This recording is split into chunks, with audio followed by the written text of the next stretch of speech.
We shall commence this module by discussing about technological advancement. Proliferation of technological advancement has provided impetus to economic growth both in the developed and developing countries. However, it is amply being made clear that the growth that raises economic standards also degrades the quality of environmental goods and services. This is true more for the developing countries. Environmental degradation in developing countries has explicitly reached a stage where the ecosystem's assimilative capacity has given way to higher levels of air and water pollution. It is believed that further expansion of industrial output will inevitably worsen the already higher levels of pollution in these countries. In addition to this, growing global trade and open borders have encouraged many of the world's most severely air and water polluting and waste generating industries to move to developing countries. These countries are termed as pollution havens, where not only the ecological and environmental but human health is compromised with low priority given to environmental issues.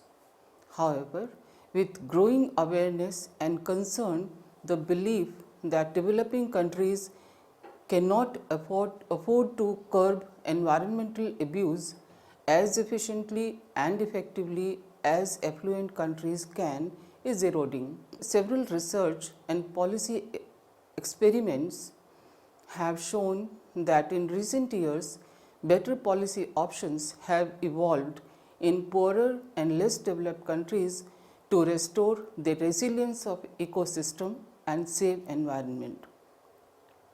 Factories in many low-income countries are now operate more cleanly than they were a decade ago. Pollution havens have failed to materialize.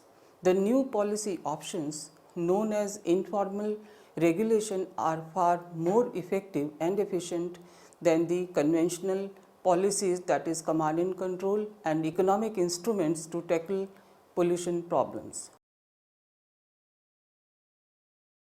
After studying this module, you will be able to know about the policy innovations to abate industrial pollution, to know about the evolution of informal regulation, understand the economic model of demand and supply, compare cost bargaining solution and informal regulation. Let us discuss briefly about conventional policy instruments. The conventional instruments are broadly classified as command and control or quantity based and market based or economic instruments. Command and control instruments establish uniform effluent concentration standards and technology standards to be complied by all the firms across all the states. These policies guide firms for their abatement decisions by specifying the enforcement procedures, liability assignments, and penalties for non-compliance.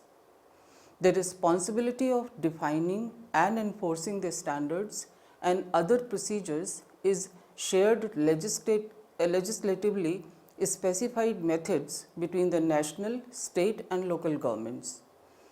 Government investment for paving roads, constructing solid waste dumps to control releases of particulate matter, R&D and clean technology is also one of the pollution control methods.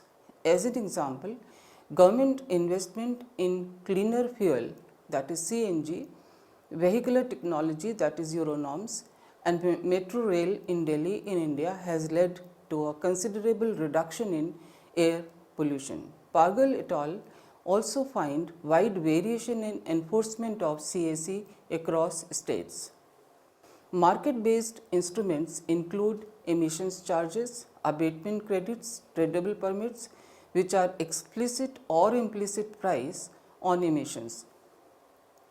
This is more flexible approach as firms get incentives to choose a suitable method to reduce emissions. Moreover, these instruments generate revenue which can be used to support environmental goals.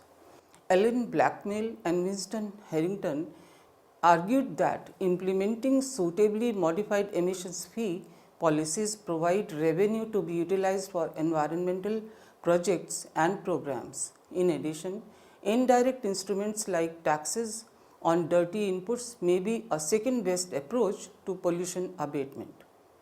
Worldwide, almost all countries have adopted CSE policies as the primary means of controlling industrial pollution, but these policies are more successful in developed countries due to stronger financial and legal base. In developing countries, the performance of conventional command and control policies is undermined due to many reasons. Existence of widespread, difficult to manage small scale industries which lack appropriate production technology, skill and knowledge, resulting in severe pollution in local areas, weak judicial system, inefficient data monitoring institutions, constant financial constraints faced by a regulatory body, relatively high administrative and political costs, and information asymmetries. In spite of formal instruments in place, developing countries still have pressing environmental problems. To solve these problems, constant experiments are being made to evolve innovative, low-cost pollution control strategies that do not depend directly on regulators to issue legal mandates, monitor compliance, and sanction violations. Instead, they seek to provide leverage to local communities, capital markets, and consumers in negotiation with local firms to lower pollution levels. These strategies are termed as informal regulation. The expectation is that these policies will complement formal regulation and eliminate the dominance of institutional and political machinery that have undermined the performance of CSE policies in the developing countries. Now, we will move on to understand the informal regulation, new approaches to win the old battle. Informal regulation is a strategy wherein communities pursue levels of environmental quality which are desirable and feasible in local conditions for their self-interest. These programs have been touted as a means of circumventing perhaps the most daunting obstacle to pollution control in developing countries, the weak environmental regulatory institutions. The best known forms of informal regulation consist of community pressure, public disclosure, information dissemination and rating. Community pressure. Community pressure is one of the important elements of informal regulation. It can include the demand for monetary compensation, firms' closure through social ostracism of the firm's employees, boycotting the firm's products, even threat of physical violence. Implicitly, such actions explain communities' property rights to environmental resources. It forces the polluting firm to take corrective actions to abate the pollution. Even regulatory standards and institutions can be used as formal channels for informal regulation. Local groups can report the violation of environmental standards by firms to the formal regulators. Community pressure thus works like a countervailing force which can use formal regulatory body to help tightening local monitoring of environmental standards, enforcing environmental policies, and even publicizing firms' emissions. The role of formal channels thus changes from a dictator to a mediator. However, the violation of legal standards can be reported only if information on standards is widespread and violators are easily identifiable.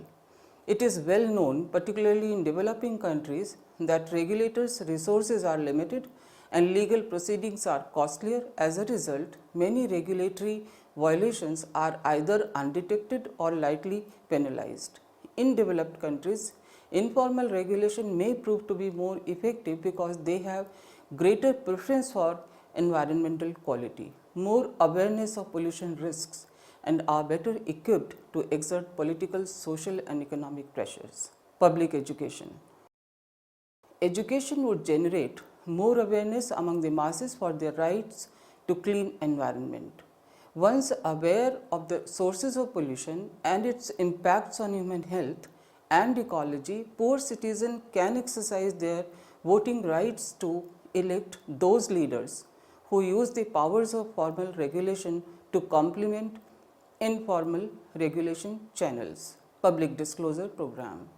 Public disclosure programs, also known as third wave, collect and disseminate information about firms' environmental performance.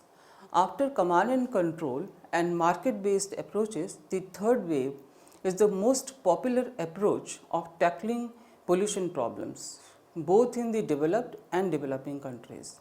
Developing countries, which are characterized by the weak regulatory institutions and limited political will, the public disclosure programs appear to be an effective tool to manage environmental resources. Tittenberg has identified 7 channels through which public disclosure may motivate firms to improve their environmental performance.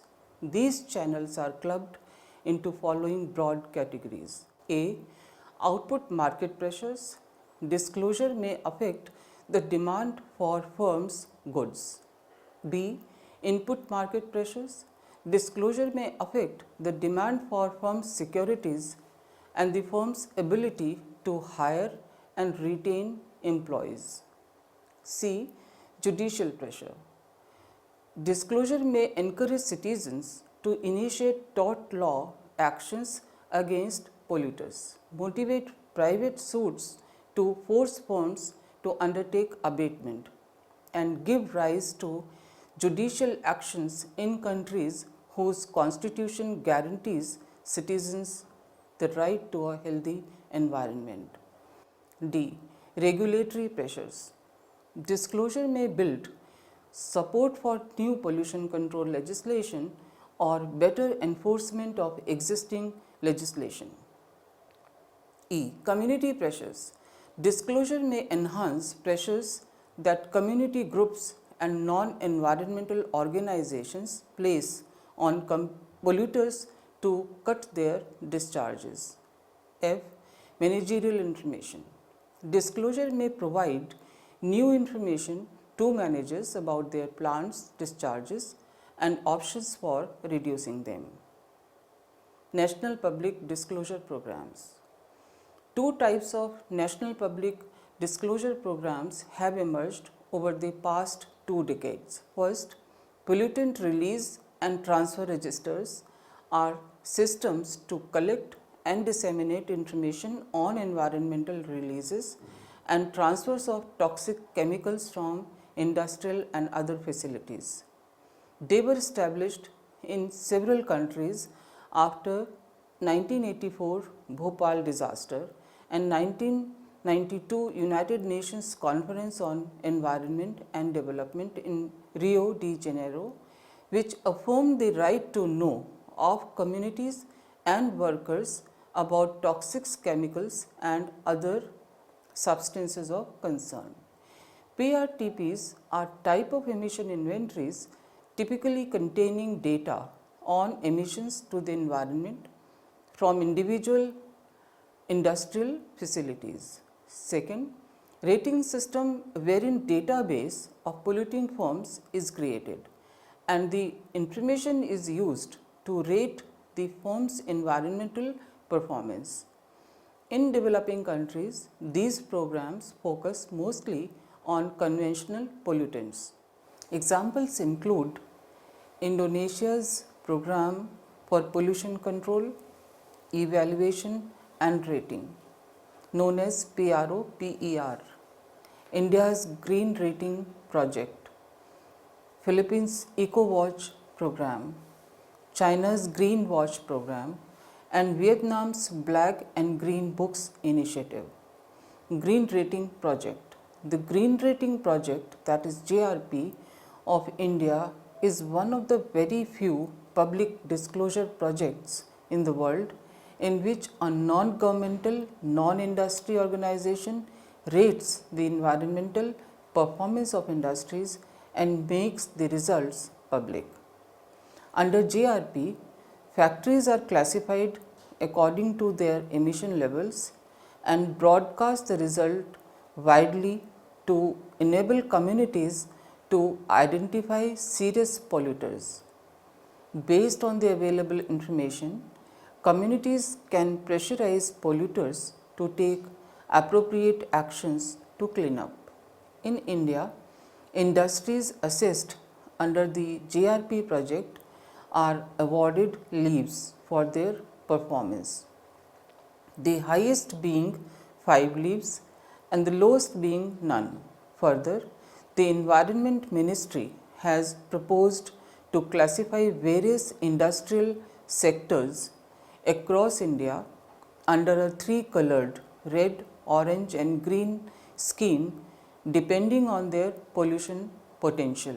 Public disclosure does not necessarily require an effective enforcement capability or even a well-defined set of environmental regulations. Moreover, administrative costs, data collection and dissemination are low due to widespread application of information technology. Next, we shall learn about the economic model of informal regulations, the demand and supply equilibrium. A firm's demand for environmental services is reflected by its marginal abatement cost schedule. Since firms use the assimilative capacity of environment to discharge their effluents for emissions, their demand for environmental services would reduce as these firms increase their efforts or investment for adopting the pollution control and prevention activities. Abatement costs are negatively related with emission levels, implying that the more a firm abates, the lesser it requires the environmental services. Moreover, it becomes progressively expensive for the plant to abate at low levels of pollution due to diminishing marginal returns. The supply of environmental services to a firm is reflected by the marginal social damage schedule. Hartman et al. Argued that in the absence of an effective regulatory system, the local community would confront with polluting firms for their own rights to local environmental resources. Community would assess the MSD by monitoring pollution levels, assessing the damage and bargaining to enforce local pollution norms. The assessed MSD reflects the locally enforceable supply schedule. The supply curve slopes upward, implying that there is a positive relationship between environmental damage and the cost, that is, penalties imposed on the polluting firm. Costs would increase progressively as the firm uses more units of environmental services, that is, to discharge its emissions or pollutants. Penalties, either pecuniary or non-pecuniary, are imposed on the polluting firms by local communities, regulators, courts, employees, capital markets and consumers in the absence of effective formal regulation. The equilibrium pollution level in the local area is determined at the point where the demand and supply schedules intersect, as has been shown in the following diagram. Shows the firm's choice of emission levels. This figure can be used to show the impact of environmental policy innovation on the firm's level of pollution.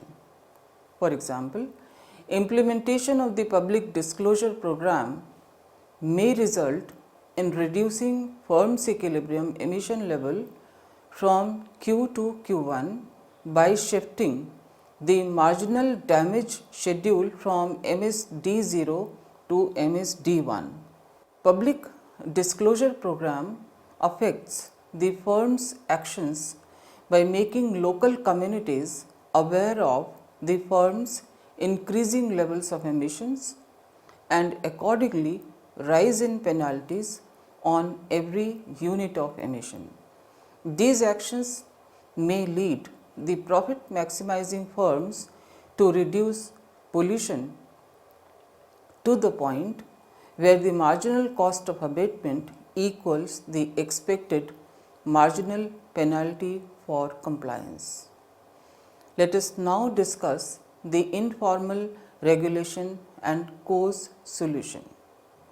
Informal regulation is considered to be an extension of Coase's approach of internalizing the externalities. Both of these methods rely on negotiations taking place among the affected parties for their rights to having a good environmental quality. However, Coase's solution includes the limited number of participants into the bargaining process, whereas informal regulation includes the larger number of participants, that is local communities, consumers, capital market, etc. Also, Coase's efficient outcome can be achieved even in the absence of a regulatory agency if information about the external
to local communities.